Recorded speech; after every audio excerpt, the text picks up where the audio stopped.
नमो नमः। अद्य वयं पठामः रुचिरा द्वितीयभागस्य पुस्तकस्य त्रयोदशः पाठः। तत्र अमृतं संस्कृतम् इति त्रयोदशः पाठः अस्ति। तस्य पठनं वयं कृतवन्तः। तर्हि अद्य अग्रे गच्छामः, तस्य अभ्यासं कुर्मः। रुचिरा पुस्तक के द्वितीय भाग के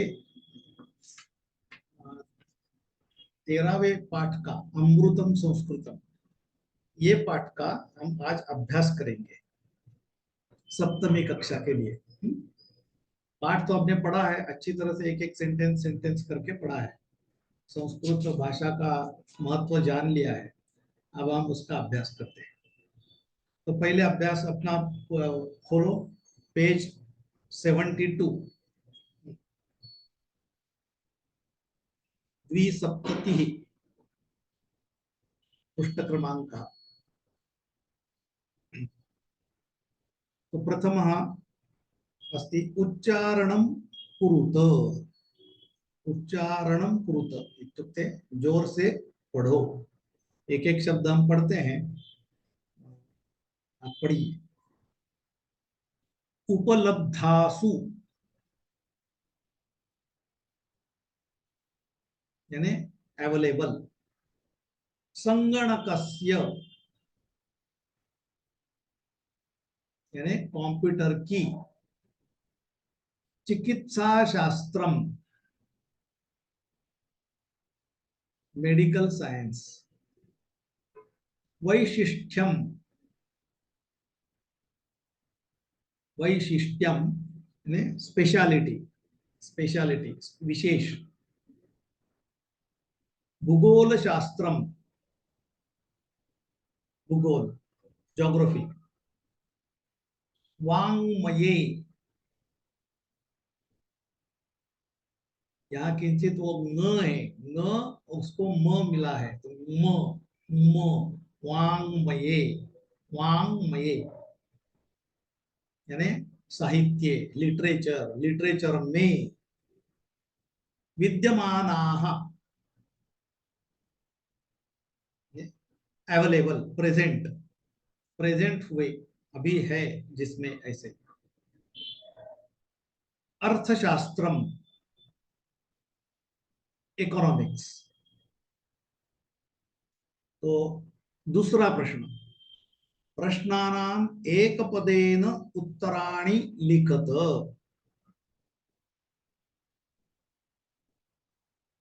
लिखत लिखो, क्या लिखो?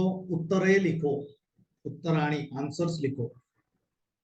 किसके आंसर्स? प्रश्नानाम, प्रश्नों के उत्तर लिखो। कैसे लिखो? एक पदेन, एक पद, एक only one word, one word में उत्तर लिखो। हम लिखेंगे एक वन वर्ड में, लेकिन हम पूरा आंसर बोलेंगे। हाँ, प्रैक्टिस होनी चाहिए। इसलिए परीक्षा में अगर ऐसे एक पद है ना, तो एक पद केवल लिखना है, दैट्स ऑल। वाक्य लिखने की जरूरत नहीं, लेकिन हम अभी पूरा वाक्य बोलेंगे। तो प्रश्न पहला, क का भाषा प्राचीनतमा। मीनिंग क्या है? कौन सी भाषा ओल्डेस्ट है? ओल्डेस्ट। उत्तरम संस्कृतम। एक शब्द है तो संस्कृतम, किंतु पूरा वाक्य बोलेंगे। हाँ, संस्कृत भाषा, एक ही शब्द, संस्कृत भाषा प्राचीनतमा। संस्कृत भाषा प्राचीनतमा। अग्रे, ख शून्यस्य प्रतिपादनं कः अकरोत्।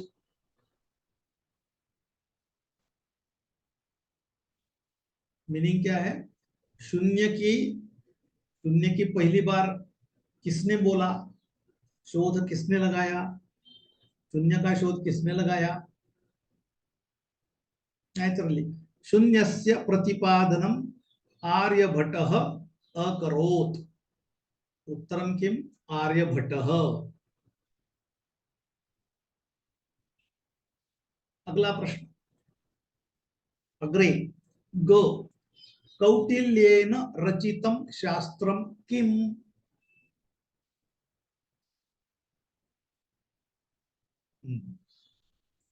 उत्तरमस्ति कौटिल्येन रचितं शास्त्रम् अर्थशास्त्रम्। अर्थशास्त्रम् इत्युक्ते इकोनॉमिक्स।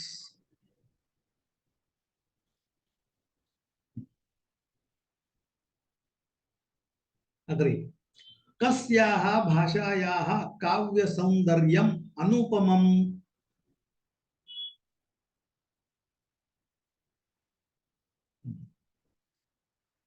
और मीनिंग क्या है?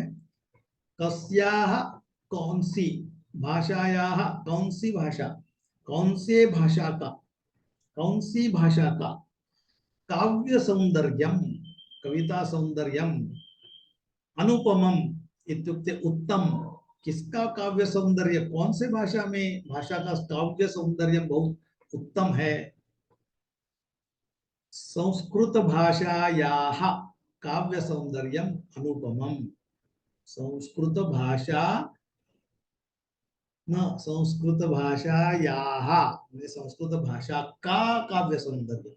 हाँ, तो उत्तर क्या होगा? संस्कृत भाषा नहीं होगा, संस्कृत भाषा का सौंदर्य। तो का यानी षष्ठी विभक्ति आवश्यकी है। संस्कृत भाषा अस्ति, संस्कृत भाषायाः, माला मालायाः, वैसे संस्कृत भाषा संस्कृत भाषायाः काव्य सौंदर्यम अनुपमम। देखो कालिदास जैसे बहुत सारे, कालिदास बाण जैसे बहुत सारे थे, उन्होंने भर्तृहारी, ऐसे बहुत सारे कवि है, उनका काव्य संग्रह बहुत फेमस है और बहुत सुंदर काव्य। कालिदास जैसे काव्य तो किसका है ही नहीं, कौन से भी लैंग्वेज में नहीं होगा। इतना सुंदर काव्य कालिदास ने लिखा है संस्कृत भाषा में। अग्रे अंतिमः प्रश्नः काः अभ्युदयाय प्रेरयन्ति? अभ्युदयाय इसका मतलब हमारी प्रगति के लिए, हमारे सर्वांगीण प्रगति के लिए। प्रेरयन्ति प्रेरणा देते हैं। काः कौन, कहा फीमेल स्त्रीलिंग है। कौन सी ऐसी चीजें हमें हमारा पूर्ण उत्कर्ष करने के लिए प्रेरणा देती हैं? कौन सी देती है संस्कृत भाषा में? तो सुक्तयः, सुक्तयः अभ्युदयाय प्रेरयन्ति। प्रेरयन्ति इति एकवारं वदतु। सुक्तयः अभ्युदयाय प्रेरयन्ति। तो सुक्ति, सुक्ति इत्युक्ते सुविचार। संस्कृत में बहुत अच्छे अच्छे सुविचार है, वो सुक्ति बोलते हैं। और सुक्ति स्त्रीलिंग है, सुक्ति मति है, मति जैसे। तो सुक्तयः बहुवचन, प्रथमा बहुवचन, अनेक सुक्ति यानी अनेक सुविचार, उसमें संस्कृत में जो है वो हमें प्रेरणा देते हैं। जैसे कौन कौन से उदाहरण दिए उन्होंने? सत्यमेव जयते, तादृश है। बहुत सारे है उसमें दिए हुए। वसुदैव कुटुंबकम, विद्यामृतम श्नुते, योगः कर्मसु कौशलम, तादृशः बहवः सन्ति। तो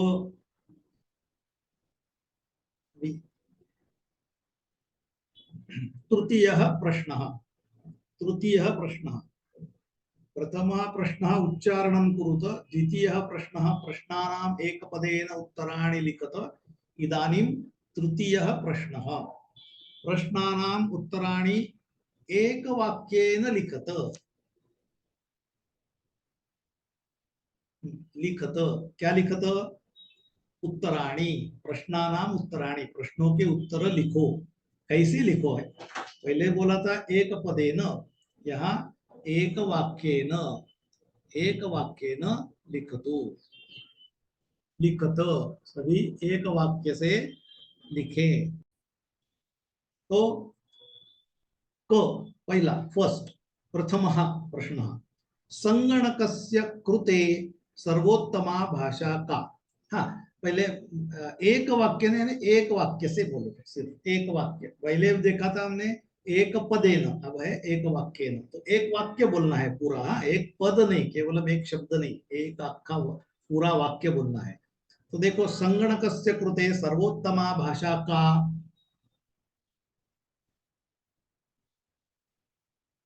मीनिंग अर्थ क्या है?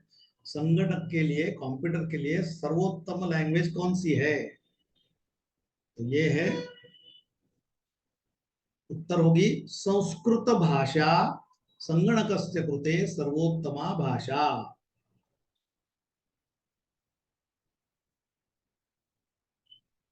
संस्कृत भाषा संगणकस्य कृते सर्वोत्तमा भाषा।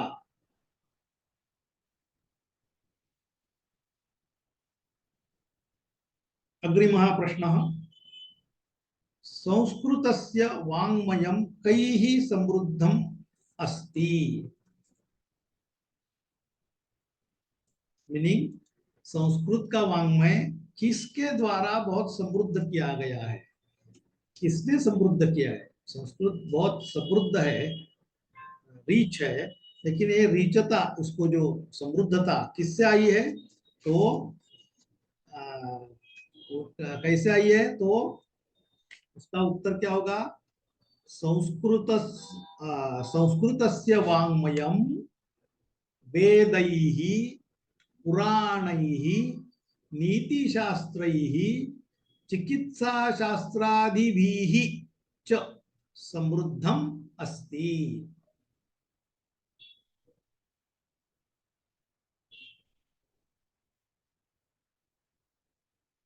क्या मतलब है इसका? इसका वाङ्मय वेदों से, हमारे वेद, पुराण, नीति शास्त्र एंड मेडिकल शास्त्र जैसे और सारे शास्त्र, इससे वो बहुत समृद्ध हुई है लैंग्वेज। संस्कृत भाषा बहुत लैंग्वेज समृद्ध है, रीच है, बहुत रीच है। ऐसी दुनिया में कौन सी भी लैंग्वेज इतनी रीच नहीं है जितनी संस्कृत है। ये हमारे गर्व का विषय है। उसके लिए हमारे यहाँ केवल नहीं, अभी प्रदेश, सभी वर्ल्ड में उसके लिए संशोधन होता है। कैम्ब्रिज में भी, कैम्ब्रिज यूनिवर्सिटी इंग्लैंड में भी उसके लिए संशोधन अभी अभी अभी आया है। एक पीएचडी के उसने पाणिनि के व्याकरण पर अच्छा एक शोध लगाया है। तो चलो, ऐसे सभी जगह होते, समृद्ध है इसलिए सब लोग अट्रैक्ट होते हैं उसकी तरफ। अग्रिमः प्रश्नः संस्कृतं किं शिक्षयति। मतलब क्या है? मीनिंग इत्युक्ते संस्कृत क्या सिखाता है? संस्कृत से हम क्या सीखते हैं? क्या सिखाता है, सिखाती है संस्कृत भाषा? तो उत्तर क्या होगा? सर्वभूतेषु आत्मवत् व्यवहारं कर्तुं संस्कृतं शिक्षयति। पुनः एक बार, सर्वभूतेषु आत्मवत् व्यवहारं कर्तुं संस्कृतं शिक्षयति।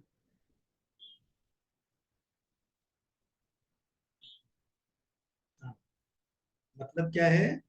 ऐसे दुनिया में कौन सी भी लैंग्वेज ऐसी नहीं है जो इतने उच्च विचार रखती है।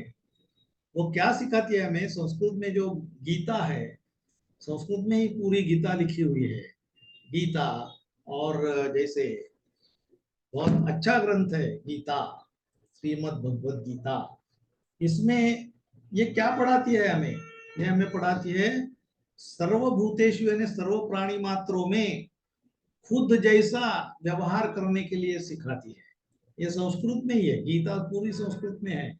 भगवान श्री कृष्ण अर्जुन से संस्कृत में बात कर रहे हैं, और इसलिए वो भाषा बहुत समृद्ध हो गई और देववाणी हो बन चुके हैं। श्री कृष्ण के मुख से आई हुई भाषा है।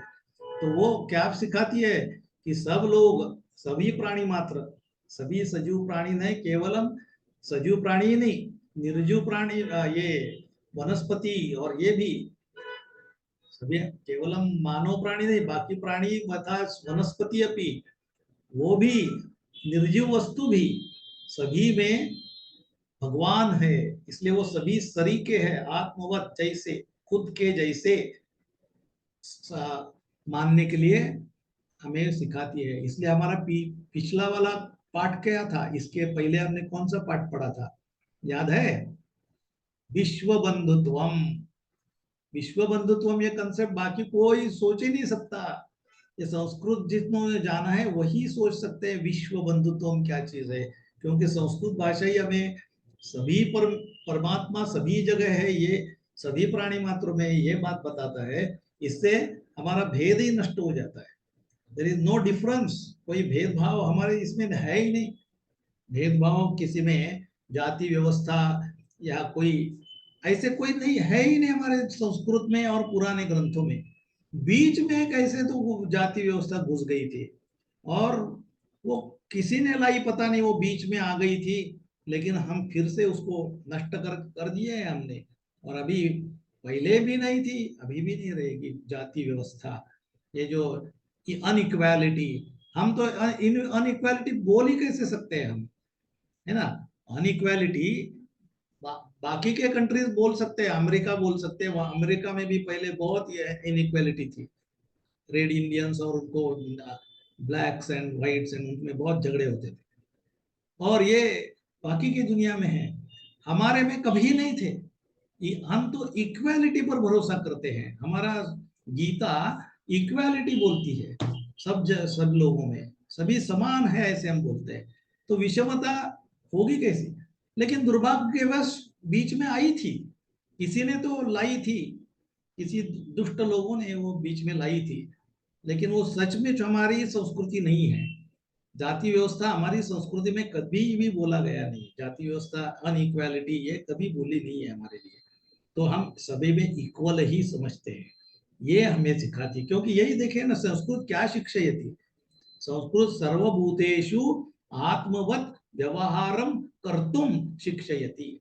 यानी आत्मवत व्यवहार करने के लिए, कर्तुम करने के लिए, आत्मवत व्यवहार यानी जैसे मेरे जैसे सब लोग हैं, ये व्यवहार करने के लिए। और सभी प्राणी मात्र, सर्वभूतेषु, भूत यानी प्राणी मात्र, यानी ऑल एनिमल्स, सर्वभूतेषु मीन्स इन ऑल एनिमल्स, खुद जैसा व्यवहार करने के लिए हमें संस्कृत सिखाती है। हमारे वेद, पुराण और हमारे जो भगवत गीता यही तो सिखाती है। अनइक्वालिटी हमारे देश में कभी भी थी ही नहीं, बीच में लाई थी वो, बीच में को कुछ वर्षों के लिए वो लाई थी, वो हमारा कलंक विषय है।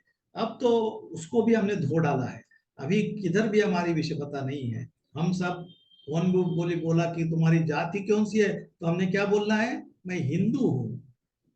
कोई मैं ब्राह्मण या वो ऐसे कोई भाषा बोलनी ही नहीं है। मैं कौन हूँ, मैं हिंदू हूँ, that's all are Hindus only. There is no, all are equal. और केवल हिंदू नहीं, हम तो सभी को भाई मानते हैं, हम मुस्लिम और क्रिश्चियन और सभी को हम इक्वल ही मानते हैं, समान मानते हैं। ये हमारी संस्कृति है, हमारी सहिष्णुता है। ओके, अग्रे महाप्रश्न।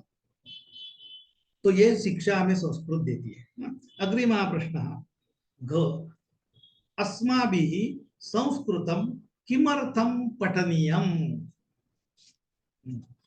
ये तो बड़ा विषय है। अस्माभिः संस्कृतं किमर्थं पठनीयम, अर्थ क्या है? संस्कृत हमारे द्वारा स्टडी क्यों किया जाना चाहिए, क्यों किया जाना चाहिए हमसे संस्कृत का अध्ययन, अभ्यास।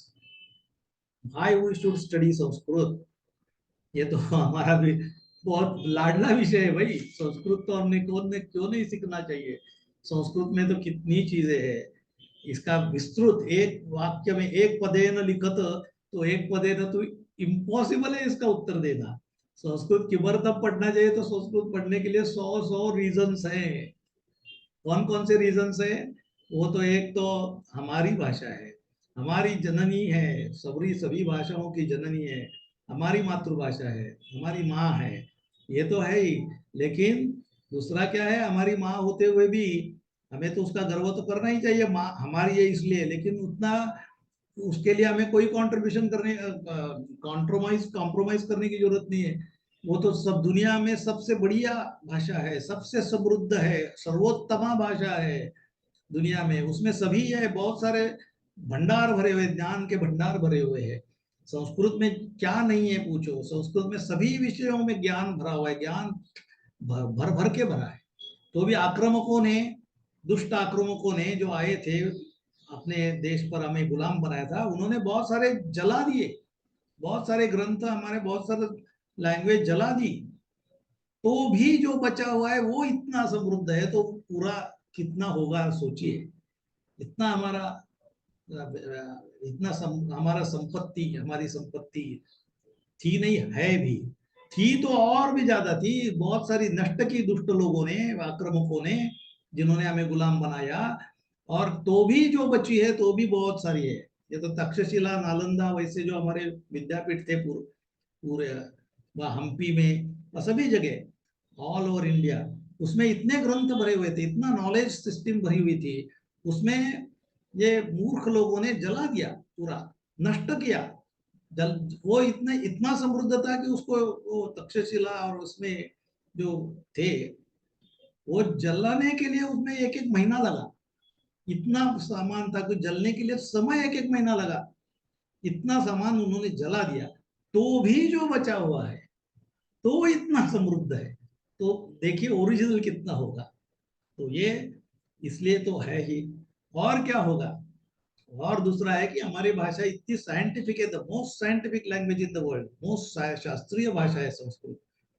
और क्या है, देखो उच्चारण, मैं उच्चारण के ऊपर जोर क्यों दे रहा हूँ, बार बार क्यों बोलता हूँ कि कैसे पढ़ो, कैसे पढ़ो। एक एक एक समय देके हम एक एक क्यों पढ़ रहे हैं, क्योंकि इसमें देखो, जब हम एक वाक्य संस्कृत का बोलते हैं, केवल एक वाक्य, हाँ, तो हमारे जीभ और ये सभी अंदर घूमती है, वो जीभ इतनी घूमती है अंदर, हमें हमारे जो all parts of the mouth cavity are utilized, and उससे जो व्यायाम होता है वो मस्तिष्क को अभी व्यायाम होता है।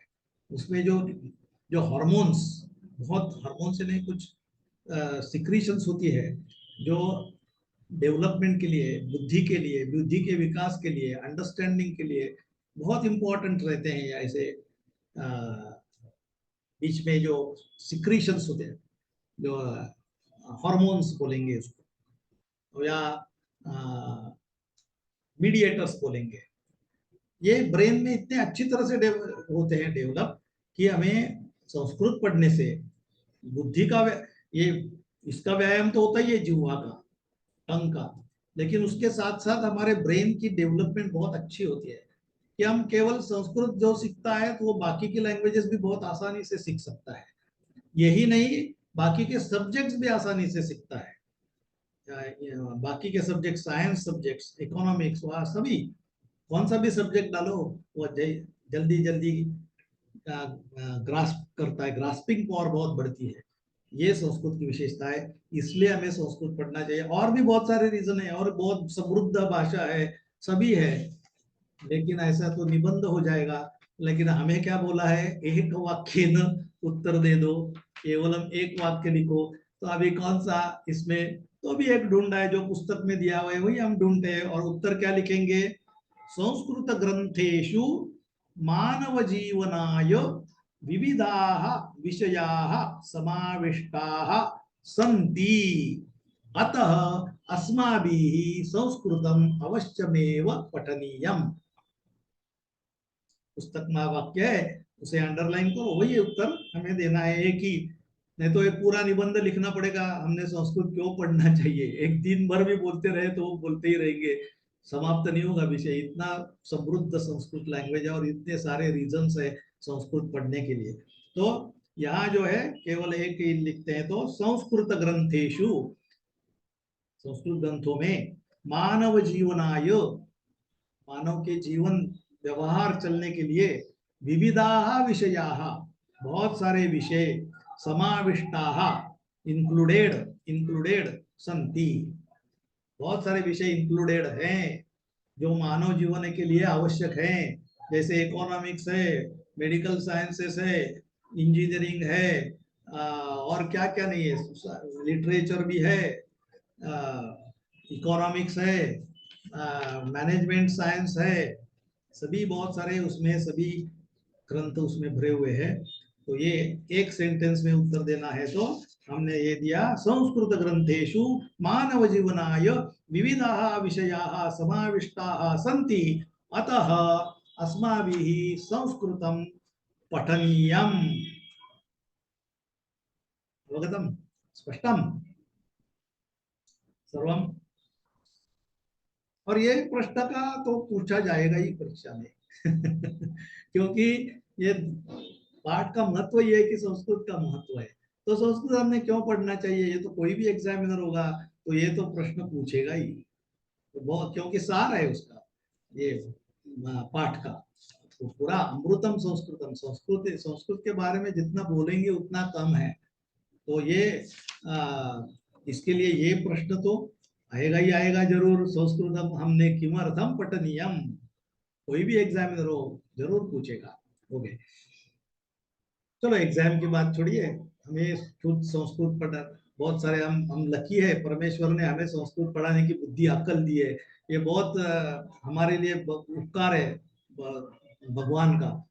तो you are lucky, very lucky you have, and not only lucky, तुम लोग अभिनंदन पात्र हो जो तुमने संस्कृत सिलेक्ट किया है। अभी ये निर्णय तो किया है लेकिन थोड़ी मेहनत करनी पड़ेगी और अपना निर्णय सार्थ करना पड़ेगा। तो थोड़ी मेहनत करो, थोड़ा थोड़ा ज्यादा, जरा थोड़े कुछ दिन के लिए थोड़ी ज्यादा मेहनत करो, एक बार थोड़ा आ गया हाथ में तो थोड़ा आहिस्ता आहिस्ता गए तो भी चलेगा, थोड़ा कम समय बाद में, लेकिन अभी तो थोड़ा ज्यादा करना है। इसलिए थोड़े मैं जो इसे बोलता हूँ वो पाठांतर भी करते जाओ, और पढ़ते करते गए, अरे मार्क्स क्या चाहिए, मार्क्स क्या पड़ी है, मार्क्स में Sanskrit is the most scoring subject, marks दो आते हैं, ये तो तत्कालीन फायदा हो गया, तो ये बहुत सारे हैं। तो ये कभी क्यों पढ़ना चाहिए, इसमें एक तो रह गया था, ये तो बहुत सारे बड़े बड़ी चीजें बोली में, लेकिन हमारे विद्यार्थियों के लिए भी एक बहुत सारी महत्वपूर्ण है, एक्चुअली वो नॉन इम्पोर्टेंट है लेकिन हमारे लिए तो बहुत इंपॉर्टेंट बनती है, क्योंकि हमें कॉम्पिटिटिव वर्ल्ड में जाना है, तो कॉम्पिटिटिव वर्ल्ड में हमारे मार्क्स भी दिखने चाहिए ना, स्कोरिंग, तो उसके लिए तो संस्कृत बहुत बढ़िया स्कोर करने वाला सब्जेक्ट है, स्कोरिंग सब्जेक्ट। बहुत सारे आईएएस वगैरह में जाते हैं लोग, आईएएस की परीक्षा में भी संस्कृत जो जिन्होंने लिया है उन्होंने बहुत टॉप किया है, बहुत सारे आईएएस अधिकारियों ने आईएएस के लिए कॉम्पिटिटिव एग्जाम्स में संस्कृत में बहुत टॉप किया है उन्होंने और स्कोर किया है। चलो तो ये आगे चलते हैं, चतुर्थः प्रश्नः, अभी प्रश्नः अस्ति, ईकारान्त स्त्रीलिंग शब्द रूपम अधिकृत्य रिक्त स्थानानि पूरयत।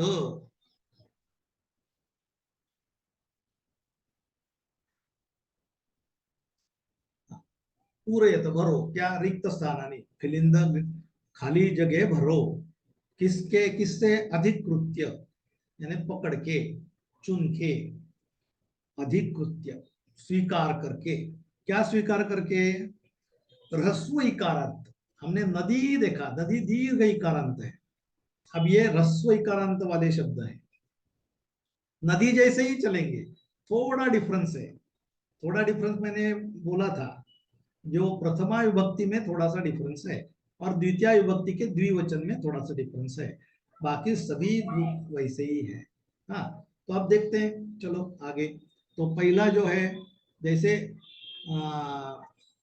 तो स्त्रीलिंग शब्द, इकारांत स्त्रीलिंग शब्द रूपम अधिकृत्य, इकारांत स्त्रीलिंग का जो शब्द रूप है वो पकड़ के रिक्त स्थानानि पूरयत। तो उसके लिए अगर ये प्रश्न अगर लिखना है उसका उत्तर, तो हमें पाठ होना चाहिए, क्या पाठ होना चाहिए, पहले नदी शब्द तो पाठ होना चाहिए, नदी, नदी नद्यौ नद्यः प्रथमा, नदीं नद्यौ नदीः द्वितीया, नद्या नदीभ्यां नदीभिः तृतीया, नद्यै नदीभ्यां नदीभ्यः चतुर्थी, ये सब हम रोज पढ़ते हैं, ये पाठ होना चाहिए। पाठ होके हम परीक्षा में पेपर के बाजू में एक बार लिख देते हैं तो आसान हो जाता है। तो अभी उसमें मति शब्द आया, उसके बाद हमने मति शब्द देखा है, यानी ह्रस्व इकारांत, हमारे ये पुस्तक में धातु रूपावली में मति शब्द है, तो उसमें क्या है, मति ही, नदी प्रथमा एकवचन नदी है, लेकिन मति में मति तीरस्व है और उसके आगे विसर्ग है, मति ही, नदी के आगे विसर्ग नहीं है, लेकिन इसके मति के आगे विसर्ग है, मति ही। द्विवचन क्या है, नद्यौ है, लेकिन यहाँ मत्यौ नहीं है, इसमें क्या है, मति, दीर्घमति। और बहुवचन क्या है, वहां नद्यः है, यहाँ मत्यः नहीं है, मतयः, ये केवल डिफरेंस है। वैसे द्विवचन में मति, मति, मति ही द्वितीय, मति ही तो वैसे ही है, केवल द्विवचन में नद्यौ है, वहां मति ही है, मति है, इतना ही डिफरेंस है, बाकी सब नदी जैसा ही है, तो हम मति भी पाठ करते हैं। तो चलो देखते हैं, पहला मति, प्रथमा विभक्ति क्या है, मति ही, मति, मतयः। बुद्धि, बुद्धि की द्वितीय विभक्ति बोली है, तो बुद्धिम, बुद्धि, बुद्धि ही द्वितीय।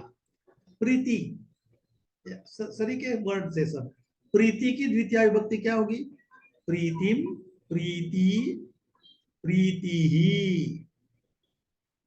चलो तृतीय विभक्ति क्या होगी, नीति, नित्या, नीतिभ्याम, नीतिभिः, बुद्ध्या, मत्या, प्रीत्या, नित्या, नित्या, नीतिभ्याम, नीतिभिः।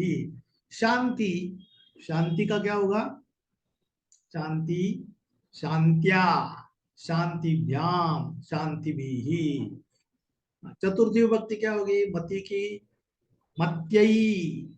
अभी नद्यई होता है ना, वैसे मत्यई भी होता है, तो हमें नद्यई याद है तो मत्यई भी लिखा तो भी कोई गलती नहीं है, लेकिन एक एडिशनल हमें दिया है यहाँ मति के लिए, वैसे भी लिख सकते हैं, याद रहे तो। मत ये एडिशनल है, मतये लिखो या मत्यई लिखो, दोनों सही है।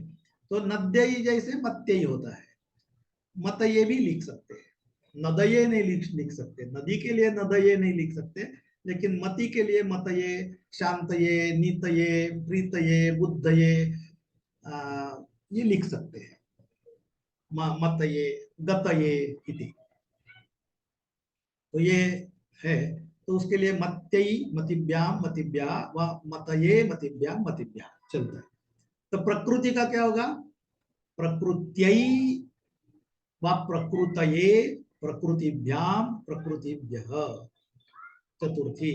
पंचमी क्या होगी, मति की, तो मत्याह, नदी जैसा पंचमी चलता है, नद्याह होता है, मत्याह चलता है, तो मत्याह, किंतु एक एडिशनल दिया है, मतेहे। वैसे अभी कीर्त्य है तो उसके लिए क्या होगा, कीर्त्याह, कीर्तेहे, दोनों में से कोई भी चलेगा, कीर्तिभ्याम, कीर्तिभ्यः। पंचमी। गीति के लिए क्या होगा, पंचमी, गीत्याह, गीतेः, गीतिभ्याम, गीतिभ्यः, पंचमी। अभी षष्ठी क्या होगी, सुक्ति, सुक्ति, नद्याः इव भी चलेगी, नद्याः, नद्योः, नदीनाम, वैसे ही सुक्त्याः, सुक्त्योः, सुक्तीनाम, एक एडिशनल दिया है सुक्तेः, वैसे भी मतेः, वैसे सुक्तेः। तो कृति के लिए क्या होगा, कृतेः, कृत्याः, कृत्योः, कृतीनाम। फिर ध्रुति के लिए क्या होगा, सप्तमी, नद्याम होता है, वैसे ध्रुत्याम भी होता है, वो तो चलेगा, ध्रुत्याम, ध्रुत्योः, ध्रुतिषु, किंतु एक एडिशनल दिया हुआ है, ध्रुतौ अभी चलेगा, ध्रुतौ, ध्रुत्योः, ध्रुतिषु।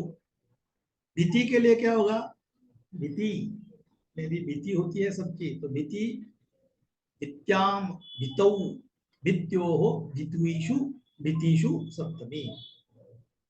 अतः मति संबोधन, हे मते, हे मति, हे मतयः, जैसे प्रथमा विभक्ति होती है वैसे ही संबोधन होता है, केवल एक वचन में डिफरेंस होता है, वो मति, मति ही होता है, उसके आगे मते किया है, मते, बाकी सब सेम है। अस्तु।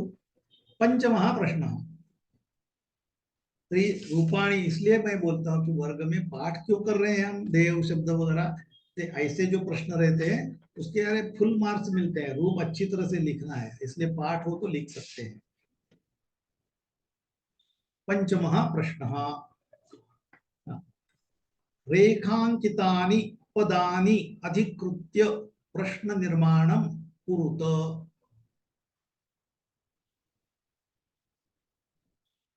क्या बोला है? कुरुत, करो। क्या करो? प्रश्न निर्माणम कुरुत, प्रश्नों का निर्माणम करो। कैसे? रेखांकितानि पदानि अधिकृत्य, अधिकृत्य में तो स्वीकार करके, हाँ, इसको पकड़ के। क्या पकड़ के? रेखांकितानि, रेखांकितनी म्हणजे अंडरलाइंड, अंडरलाइन शब्दों को स्वीकार करके, पकड़ के, उसमें से लेके प्रश्न निर्माणम करो, कुरुत, प्रश्न निर्माण करो। तो देखिए अंडरलाइन क्या क्या है। पहला प्रश्न, क संस्कृते ज्ञान विज्ञानयोः निधिः सुरक्षिता सुरक्षितः अस्ति। निधिः इत्युक्ते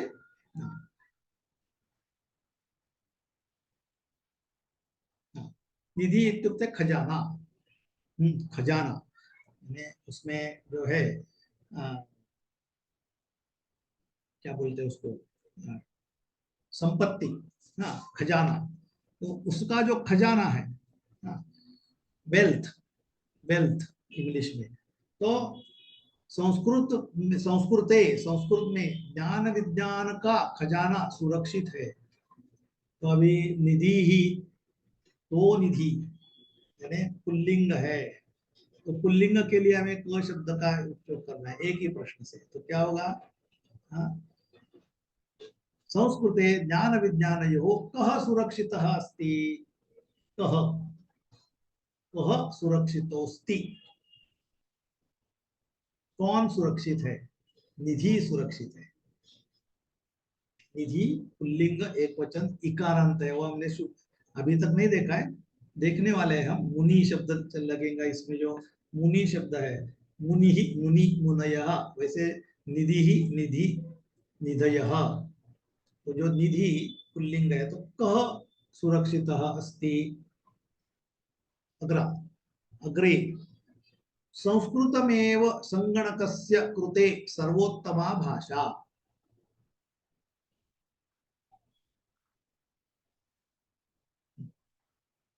संस्कृत ही कंप्यूटर के लिए सर्वोत्तमा भाषा है। तो कंप्यूटर के लिए, तो उसके लिए क्या करना पड़ेगा? कंप्यूटर क्या है? पुल्लिंग है, संगणक। तो प्रश्न चिन्हांक कैसे होगा? संस्कृतमेव कस्य कृते सर्वोत्तमा भाषा, कस्य, कस्य कृते सर्वोत्तमा भाषा। अग्रिमः प्रश्नः, शल्यक्रियायाः वर्णनं संस्कृत साहित्ये अस्ति। शल्य क्रिया यानी सर्जरी, ऑपरेशंस, उसका भी वर्णन संस्कृत साहित्य में है। तो संस्कृत साहित्ये यानी साहित्य, साहित्ये सप्तमी विभक्ति है, संस्कृत साहित्य में। तो उसके लिए क्या होगा? संस्कृत साहित्य, साहित्य इति नपुंसकलिंग है, तो नपुंसकलिंग वन इव, सप्तमी वाला प्रश्न उसका करना पड़ेगा नपुंसकलिंगे। तो नपुंसकलिंगे किम के कानी, ऐसे कस्मिन, शल्यक्रियायाः वर्णनं कस्मिन् अस्ति इति, वा कुत्र अस्ति, कुत्र अस्ति इति अपि चलेगा। शल्यक्रियायाः वर्णनं कुत्र अस्ति? संस्कृतसाहित्ये अस्ति। वा कस्मिन् अस्ति? संस्कृतसाहित्ये अस्ति। उत्तरद्वयं योग्यं, दोन्ही उत्तर बरोबर आहेत, दोन्ही उत्तर सही है। कौन सा? शल्यक्रियायाः वर्णनं कुत्र अस्ति?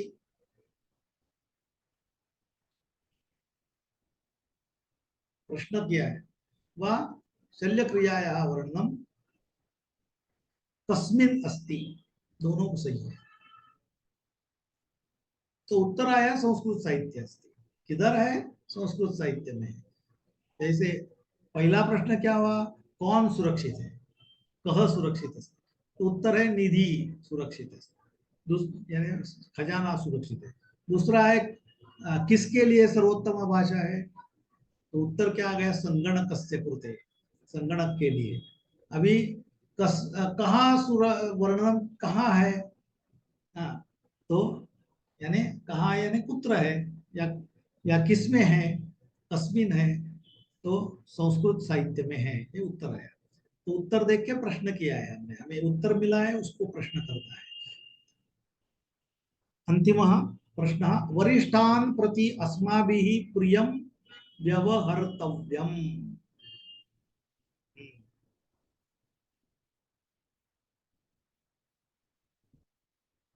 तर्हि अत्र किमस्ति, प्रिय व्यवहार हमने प्रिय व्यवहार करना चाहिए।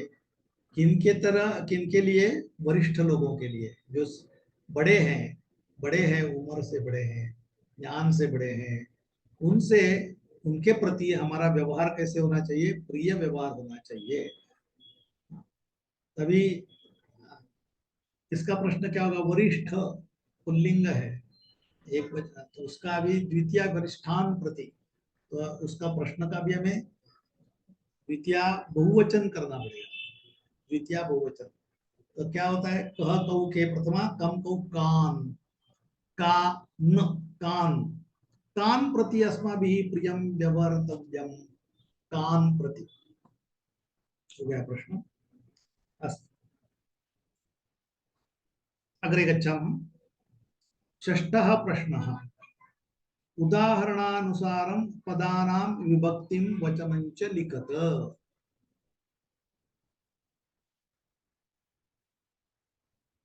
क्या मतलब है, वचन विभक्ति लिखो, किसके, पदों के, उदाहरणानुसारम, जैसे उदाहरण दिया है वो उसको वैसे करो।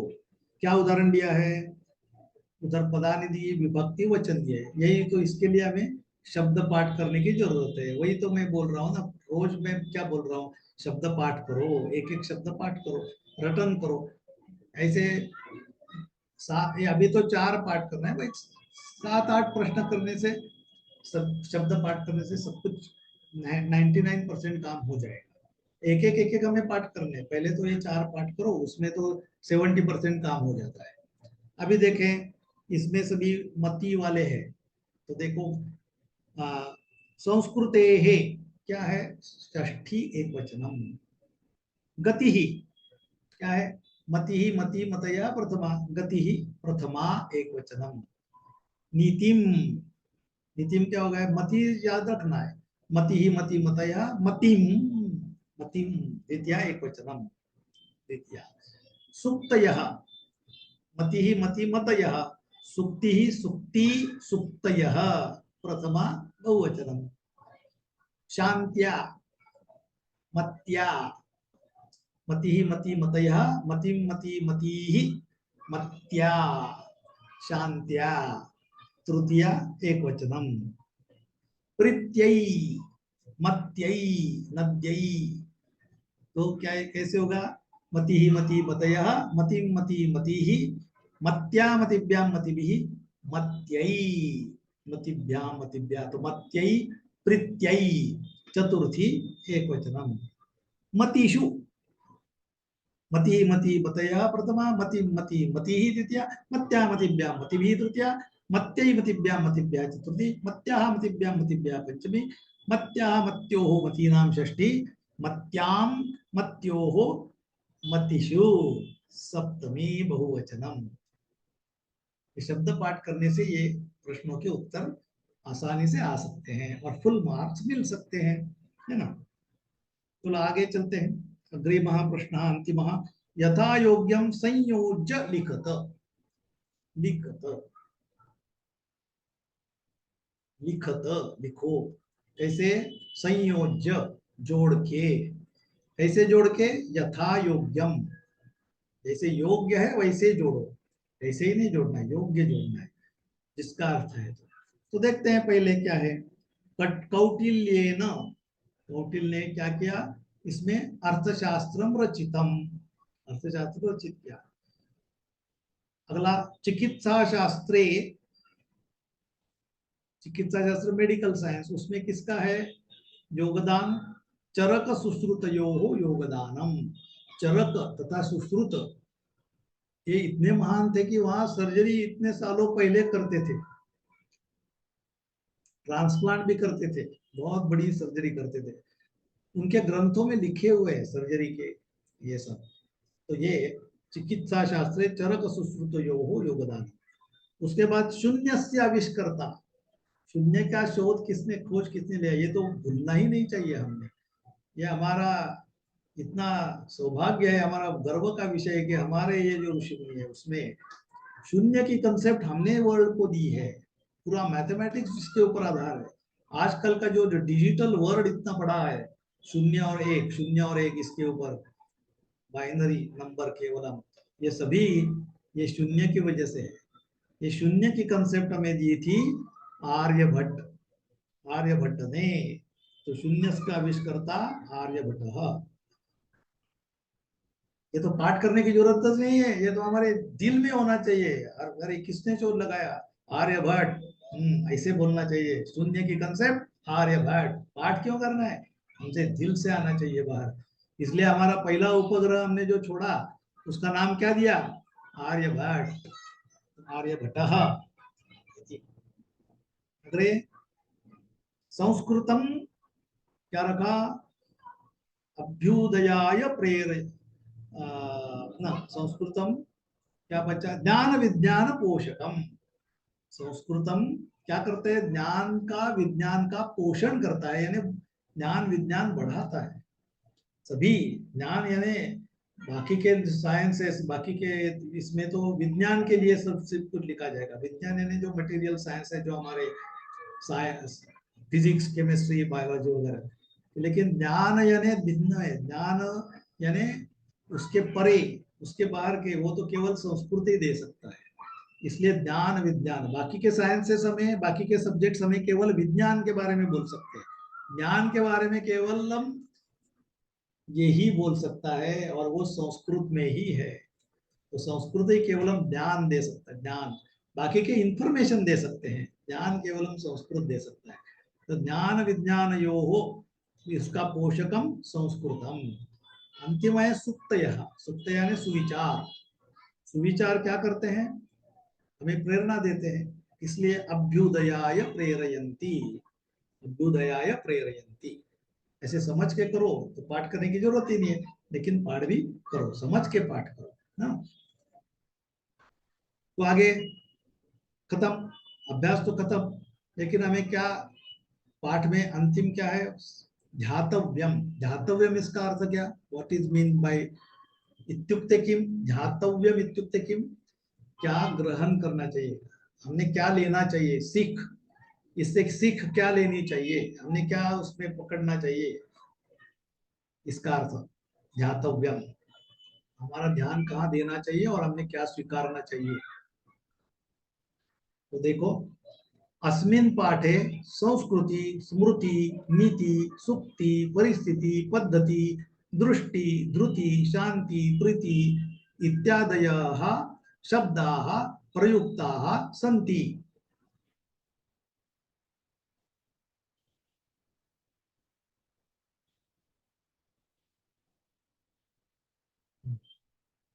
बहुत सारे शब्द आए ये पाठ में, तो पाठ में अंडरलाइन करो, कहाँ कहाँ वो शब्द आए वो लिखो नोटबुक में। हाँ, एते शब्दाः गति मति शब्दवत् स्त्रीलिंगे प्रयुक्ताः भवन्ति।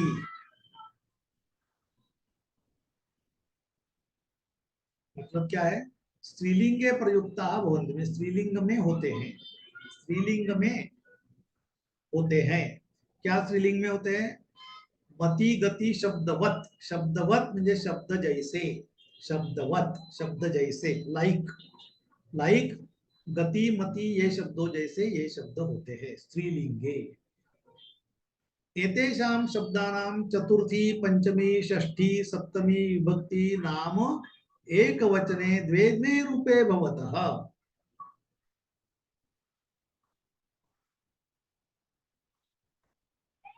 इसका मतलब क्या है, ये सभी शब्दों में चतुर्थी के लिए, पंचमी के लिए, षष्ठी के लिए, सप्तमी के लिए, विभक्ति के लिए एक वचन के दो दो रूप दिए हुए।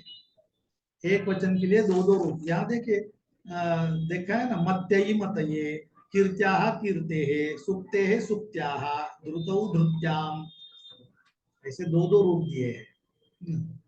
बस आगे और क्या लेना है? गणित शास्त्र इत्युक्ते किम? Mathematics comprises arithmetic, algebra and geometry. सभी तो जानते हैं। मैथमेटिक्स अच्छा लगता है कि नहीं लगता है? संस्कृत जैसे ही मैथमेटिक्स, और संस्कृत मैथमेटिक्स जैसे है, और मैथमेटिक्स संस्कृत जैसे है। पूरा 1+1=2, जस्ट लाइक दैट। मैथमेटिक्स भी अच्छा है, वैसे ही संस्कृत अच्छा है। चिकित्सा शास्त्रम, मेडिकल साइंस, एडमिनिस्टरिंग रेमेडीज और मेडिसिन, ये तो मेरा साइंस है, मैं इसमें ही पढ़ा हूँ। चिकित्सा शास्त्र में एनेस्थेसिया, भूल शास्त्र, एमबीबीएस, बीए, एमडी हूँ इसी शास्त्र में। मेडिकल साइंसेस में तो मैंने पूरी जिंदगी बिताई है। वास्तुशास्त्र, आर्किटेक्चर, यानी हमारा कोई बिल्डिंग बनाना है तो हम क्या करते हैं? पहले डिजाइन निकालते हैं, फिर उसका कंस्ट्रक्शन कैसे करना है, कितने बीम, कितने कॉलम, कैसे सीमेंट, कितनी गुणी, ये बहुत कैलकुलेशन रहते हैं। उसको वेट बीट क्या, बहुत मैथमेटिक्स उसमें भी लगता है। इतना हमारे पूर्वजों ने भी किया है, मंदिरों का निर्माण किया है। आश्चर्यचकित होते हैं हम वो मंदिरों को देखते हुए, वहां कैसे इतने बड़े बड़े मंदिर बनाए होंगे पत्थरों में से। रसायन शास्त्र, केमिस्ट्री, हर रसायन शास्त्र में क्या होता है? केमिस्ट्री में सभी, पानी में क्या है? H2O, CO2, carbon dioxide, H2O plus CO2 क्या होता है? H2CO3। या अभी हमने देखे ना लास्ट ईयर, पोटेशियम परमैंगनेट, उसमें क्या होता है? उससे कलर कैसे चेंज होता है? एसिड क्या, बेस क्या, एसिड बेस में क्या डिफरेंस है, और उसमें कैसे उसके प्रॉपर्टीज क्या है, सभी मटेरियल्स के बारे में उसका केमिस्ट्री होती है, यानी रसायन शास्त्र। ज्योतिष शास्त्रम क्या है? एस्ट्रोनॉमी, यानी जो ग्रह तारे ऊपर घूमते हैं। एस्ट्रो हमारा ये है ना, क्लब है ना, एस्ट्रो क्लब, उसमें सब वही है। हाँ, कौन से ग्रह कैसे घूमते हैं, ज्योतिष शास्त्र, एस्ट्रोनॉमी।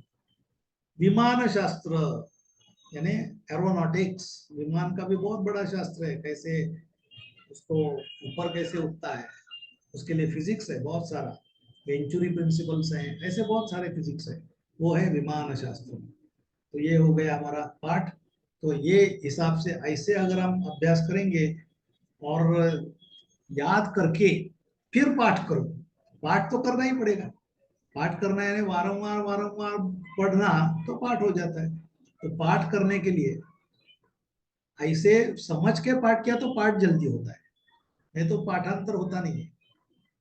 पाठ करने के लिए मेमोरी, बहुत हमारी मेमोरी जो है बहुत कम रहती है, शॉर्ट टर्म रहती है। हम आज केवल गाइड में प्रश्न के उत्तर लिख के हम लिख सकते हैं, मैं इतना समय देने की मुझे जरूरत नहीं होती थी। यही काम मैं 5 मिनट में कर देता था, फटाफट फटाफट उत्तर बोलते, तो 5 मिनट में भी काम हो सकता है। लेकिन इतना समय क्यों दिया है? ऐसे थिंकिंग से पाठ करो, ऐसे समझ के पाठ करो, तो वो लॉन्ग टर्म मेमोरी में जाएगा। आज किया तो भी 1 साल बाद भी पूछा तो भी आएगा। ये लॉन्ग टर्म मेमोरी में रहने की ये टैक्टिक है। इसलिए समझ के पाठ करना है, हर चीज का दिमाग में सोच के, केवल उत्तर देख के से नहीं, है ना। तो चले यही रुकते हैं। सर्वे भवन्तु सुखिनः, सर्वे सन्तु निरामयाः, सर्वे भद्राणि पश्यन्तु, मा कश्चित् दुःखभाग् भवेत्। ओम शांति शांति शांति। धन्यवादः। पुनर्मिलामः।